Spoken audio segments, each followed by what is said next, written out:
campers, and it is indeed morning. The sun is up and it's low on the horizon today, but we're in a canyon, so it won't be too big of a problem. Today is a deadhead day. We have a 600-mile deadhead to get a really good load out of Idaho, which it's a lot deadhead, but this load's worth it.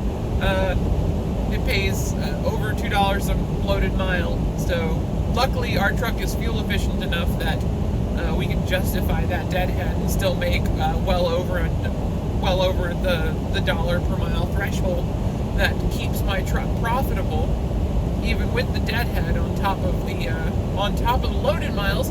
So we are headed eastbound in Oregon right now. We are in the Columbia River Gorge. Thank you, Apophis. I know. Usually better about remembering to turn that off before I start recording. I try anyway. That way you guys don't hear it as often as I do. So that's off to, we're just passing the, I believe this is the John Day hydroelectric dam on the Columbia River. Really cool series of, there's a really cool lock system in place on this river as well, that at each of the hydroelectric dams they can get the cargo ships up to the next level of the river to send them all the way up to ports in eastern Washington and Oregon. Umatilla, Walla Walla, Washington. There's ports in all of those cities, water ports, and they've got access to the Pacific Ocean via the Columbia River. It's really cool. So today's video, this video is not going to be monetized. There should not be any ads on it. Because there's going to be a tiny bit of cursing at one point, because I actually kind of have a thought for what I want to talk about today. I have a plan.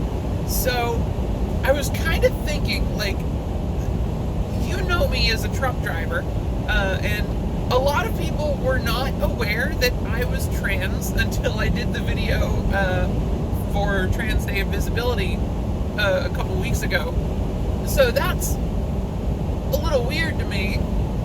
I thought that was kind of a well-known thing about me, but I realized that there's people that have just been watching this channel, just me on my trucking adventures. You don't really know who I am so much. So I kind of just want to do a video of, like, how did I become this person that I am? Why do I drive? Why do I think the way that I do? And what was my journey like to end up here? Why are you hitting your brakes? Let's coast around this corner just in case. You're going to the park. Cool, we're good.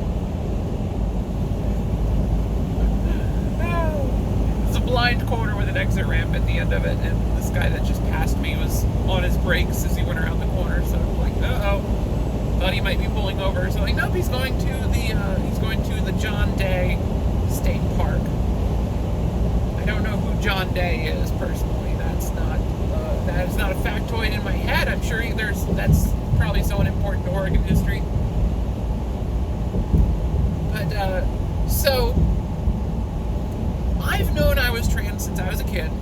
2001, I figured that out. And luckily, my household had the internet back then, so I actually was able to find a word for this thing that I was very early on in my childhood. So I've known for a pretty long time. And so I was raised United Methodist. I was not particularly devout. I couldn't really pay attention.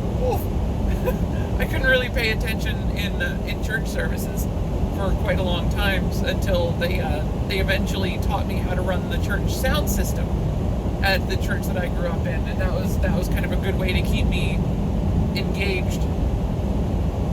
I was never particularly devout though. I've had a lot of science interests since I was a kid. Oof, sorry. Once I start talking, you're just like, time to burp now. I've had a lot of caffeine this morning, if you can't tell. But so I was always pretty science-minded as a kid. I had the goal of growing up to become a weather forecaster from a very young age. There was a very powerful tornado that went through my hometown, and my dashboard camera is casting a shadow on my face. I'm sorry about that. I specifically tried to get stuff out of the way so that I wouldn't have shadows on my face, and now the sun's behind the camera. Yeah, so I had that dream of becoming a weather forecaster from a pretty young age because of that tornado. And please stay in your lane while you pass me, dude. I don't want you to take your mirror off on the side of my trailer.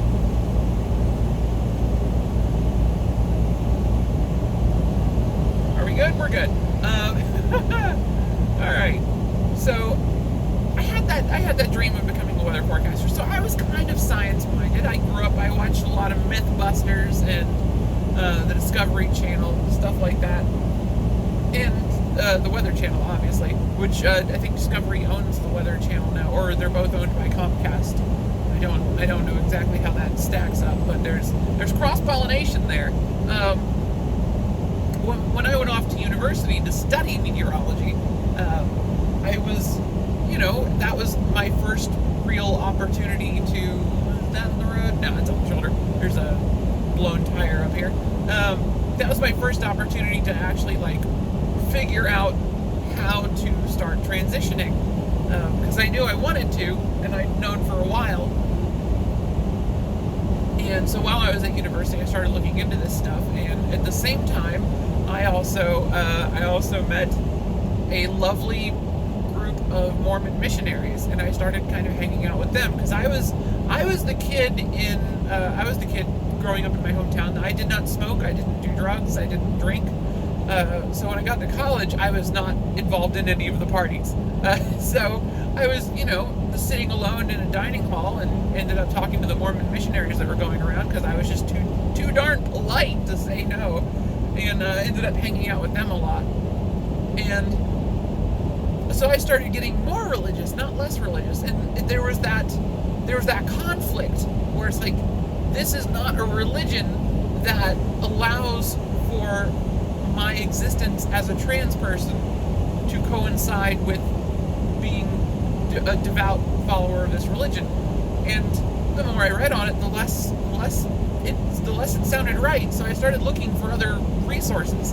And I was also coming to terms with the fact that some of the things that I thought I knew were just wrong.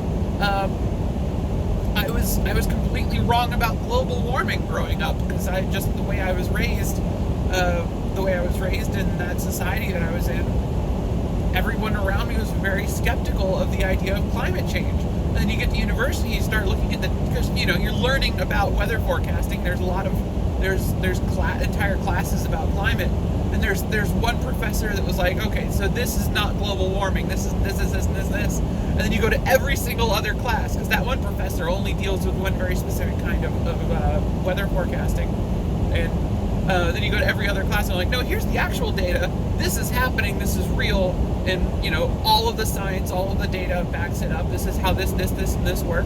And it's like, okay, I was wrong about global warming, I need to reevaluate how I process that information. And it's still a frustrating thing to deal with because not everybody can go to university and learn how to read weather data and just look at studies for 4 years and come to grips with the fact that climate change is a real thing. So that was one of those things I was coming to grips with. So I'm starting to look into transitioning. I'm coming to grips with the fact that I clearly don't know. I'm not as smart as I thought I was as far as critical thinking went with stuff like global warming. That's a huge boulder. Wow. Just a giant boulder bent the guardrail here. It didn't fall while I was watching. It's just in the guardrail right now and bent it. And then 3, I was falling in with the Mormon missionaries and hanging out with them a lot and going to their church and starting to question things. It's like, this doesn't seem quite right to me, but it felt good. It still felt like the same religion I'd always experienced. It was that same sense of family. It was that same sense of rightness, that same moral compass that I thought I needed. So I start looking into some of this stuff, and I end up stumbling onto. I had Netflix at the time, not Netflix as you know it, but Netflix, the DVD by mail service. This is 2007, 2008.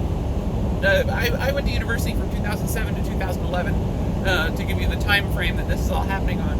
So I had the Netflix DVD by mail service, and I had the when they first introduced Netflix streaming, I had that because my university had very good internet, thankfully. So I started watching a show called Penn and Teller's Bullshit.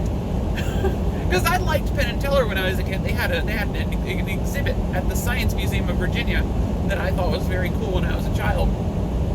And so I'm like, I know who these people are. I'll watch this show. It looks interesting.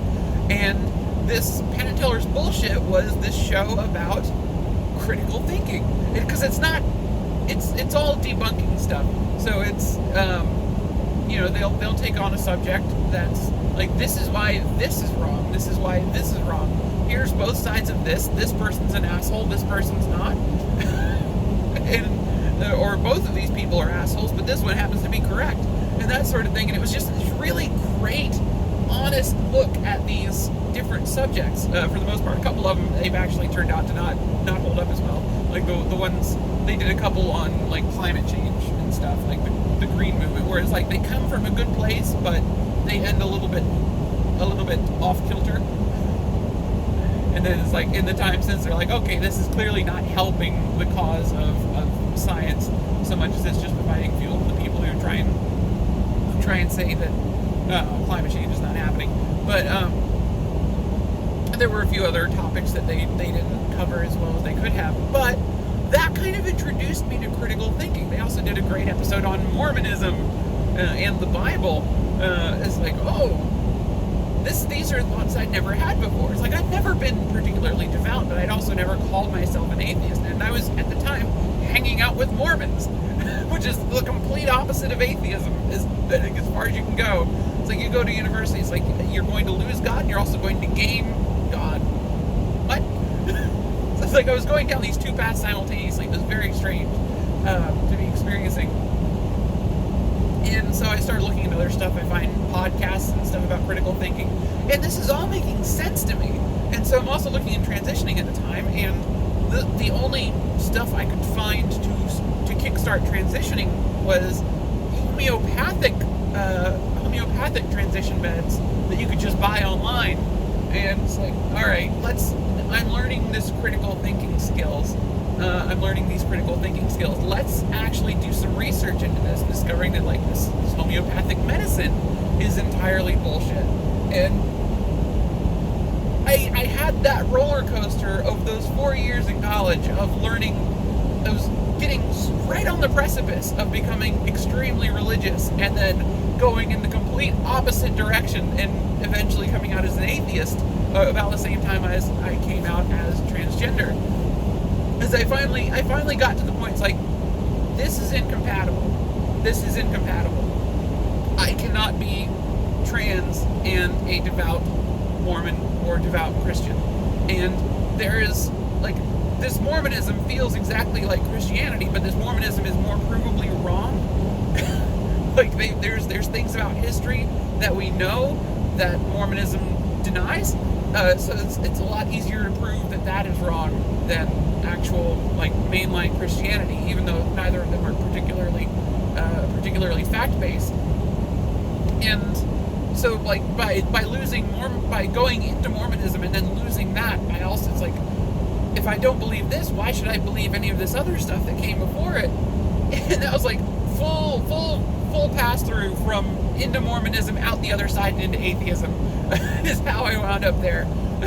And once I was atheist, there was no longer any moral inhibition against transitioning. And I started looking into that, and it's like, I can just be myself and be happy, and it's great, and I love it. And it's like, so I'm trying to go into this in the most science-based way I can. So I wind up graduating, I was also battling severe depression at the time, because when you're losing your religion, it's not exactly a happy time as you're grappling with that. So I didn't get the best grades in college, but I did graduate with a Bachelor's of Science in Meteorology, Weather Forecasting, intending to go into the National Weather Service. But I unfortunately graduated at a not great time for that. It was not a good time to be a mediocre meteorologist. Well, there's my title, mediocre meteorologist. All right. It was not a good time for that, because that was 2011 when I graduated.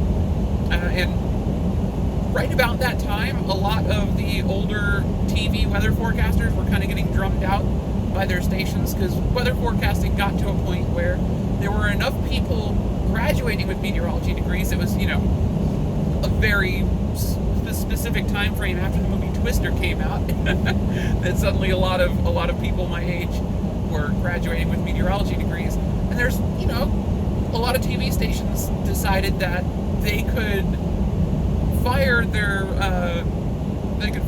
older weather forecasters that they were paying lots of money, hire a young fresh graduate and pay them a quarter of the salary or less, and get a forecast that was only like 20% worse than the old timers, but saved them a ton of money. So they were doing that. And suddenly there were all these older weather forecasters that were in the market looking for these jobs, and they're going into the National Weather Service and taking intern positions, which an intern position in the National Weather Service pays like a janitor salary. So it's not a particularly good job to start out with, but it scales very nicely, and you wind up making six figures within not too terribly long in the National Weather Service. It goes up to like 80,000 pretty quick, and then higher if you stay on and become one of the top people in your particular forecast office. But out of all the people in my graduating class, one ended up at the National Weather Service. Just one, and he was brilliant. Like, this guy, he basically had the Weather Service job in his junior year, and was already doing this stuff when we graduated. So he was kind of locked in. But the rest of us all kind of scattered to the wind. A lot of probably, I think more than half of the women I graduated with became teachers, just like science teachers back in their hometowns. It's really depressing. So there's no traffic out here today. I don't know what's going on. It's just great, open road. So, I start looking into transitioning. I didn't actually start taking hormone pills until 2015, 4 years after I graduated, 1 year before I started trucking. I just didn't have access to a doctor that would prescribe them, because I grew up, my father was a physician assistant, so I always saw my dad's friends for medical treatment. And while I got the diagnosis for being transgender from a therapist that worked at my college, I could not access the healthcare aspect of that at the college, because I didn't have the parental consent and could not just straight up buy my way into it. There's a brief reprieve from the sun. So I graduated, and then I couldn't find a job, and eventually went into fast food. Moved up the ladder pretty quick from drive-through cashier to shift leader, which is like the lowest tier manager at a Hardee's. And also, in order to become a shift leader, you have to learn every station in the store. And I was apparently halfway decent at making biscuits, so I kind of became the unofficial biscuit substitute. And so I was also, the lowest tier manager. So the other managers were all trained on biscuits, and none of them wanted to do it. So they always, sent me into it, and I kind of enjoyed it. Making Hardee's biscuits is actually kind of fun. It's back-breaking work, but they pay the biscuit makers surprisingly well for that. At least they're supposed to. My particular store did not. They were not as good about that as they were supposed to be. So, that job, I developed an allergic reaction to a hand sanitizer that was used at the job. and basically my skin started falling off on my arms and my hands. So I had to find another job pretty darn quick toward the end of my third year at that company. Moved into security at a Best Buy at the end of 2014. End of 2014. So 2012 to 2014, I was at Hardee's. At the end of 2014, I went to Best Buy, and then was at Best Buy for just over a year, most of 2015 and the end of 2014, into early 2016, and then I ended up moving into trucking after I discovered Allie's YouTube channel. I was trying to kind of get my own Twitch streaming thing to take off, but I was just not good at that either. I was a mediocre Twitch streamer as well. And so I was doing gameplay videos and stuff on YouTube as well, and it's so highly mediocre. I enjoyed it, but so it's fun. I learned how to edit videos, just self-taught on that front. So when I went into trucking, I was doing vlogs because I'd gotten into trucking watching Allie's videos, and like I can try the vlog thing. And it's kind of worked out all right. Got a really nice boost from a video shared by Joseph Canal, J Canal, which he's still in it. He's still in it. I was very happy to see that. I guess he changed the name of his channel from J Canal to Joseph Canal, and he's trying to be a little more true to himself, I guess. So happy to see him still around. But yeah, he gave me a nice boost by sharing one of my videos and sending a bunch of his followers my way. So that was cool. And that kind of brings you up to date with where I am today. I'm like the designated skeptic in my family. I'm the one who, when my family starts sharing stuff online, I post the Snopes link in the comments. It's like, nope, this is not accurate. That's not true. This is fake. Which, it feels like such an awful thing sometimes. It's like you crush hopes and dreams as the person who does the critical thinking in your family group. You're like the killjoy. So I try to just like keep it more civil and just like try and share like just good science-based stuff on my own page. It's a better way to go about it. But it's like, I have my parents and my friends' parents. They like to post just straight up fake stuff that goes around on Facebook all the time. And being that one person that's like, that doesn't sound right. So I've got these skills where I can, like, I've got a really decent ability to sniff out fake stories and fictional stuff that gets shared on Facebook and social media. And I don't know how to convey that to other people. It's very frustrating.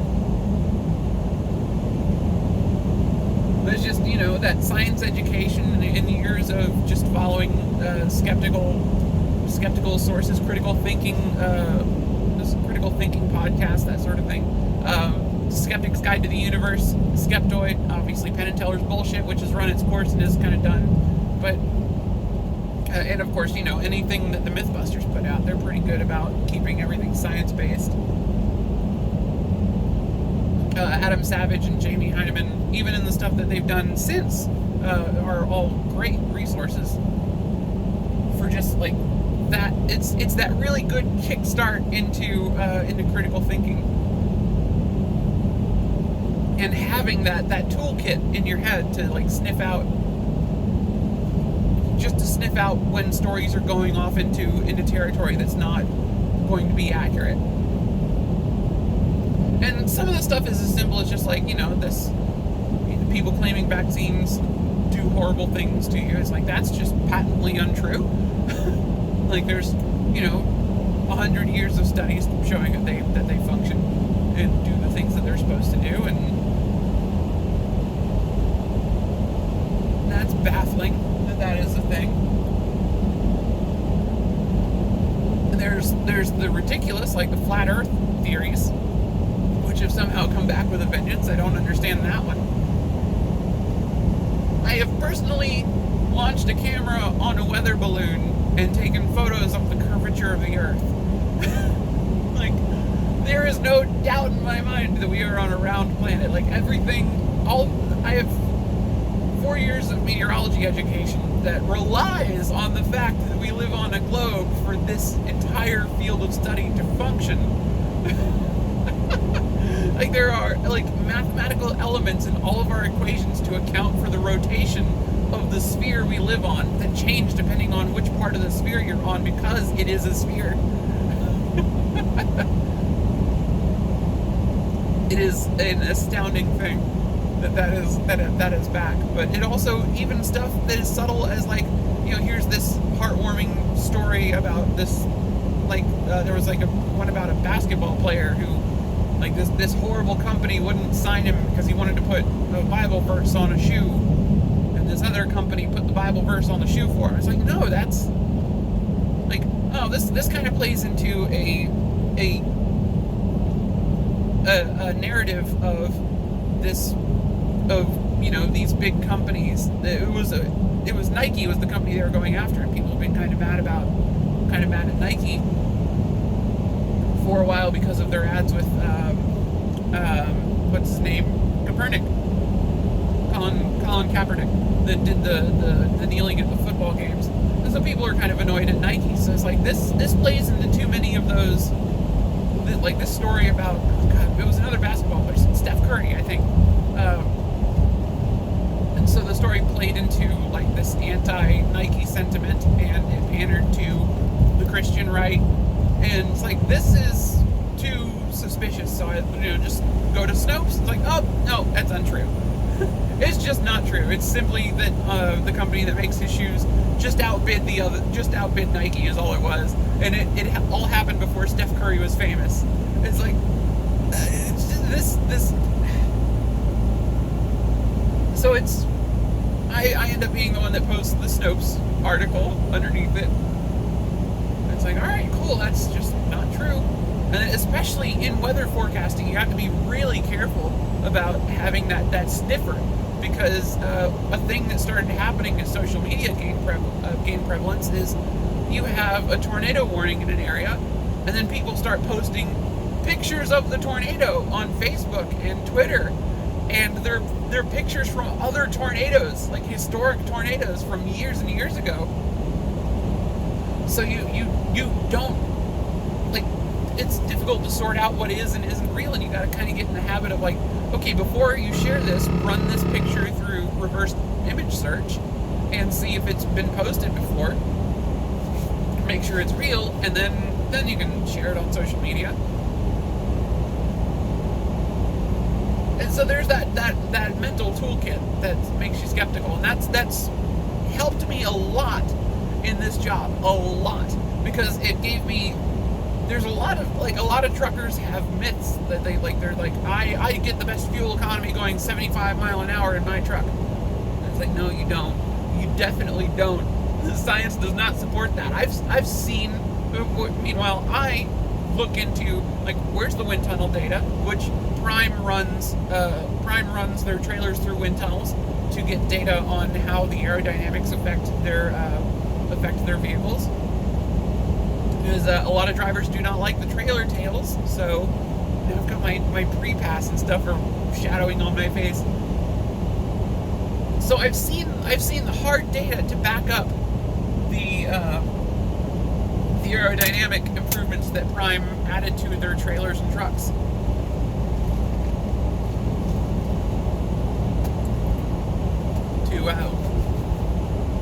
Like, that data is available to people with the Prime app.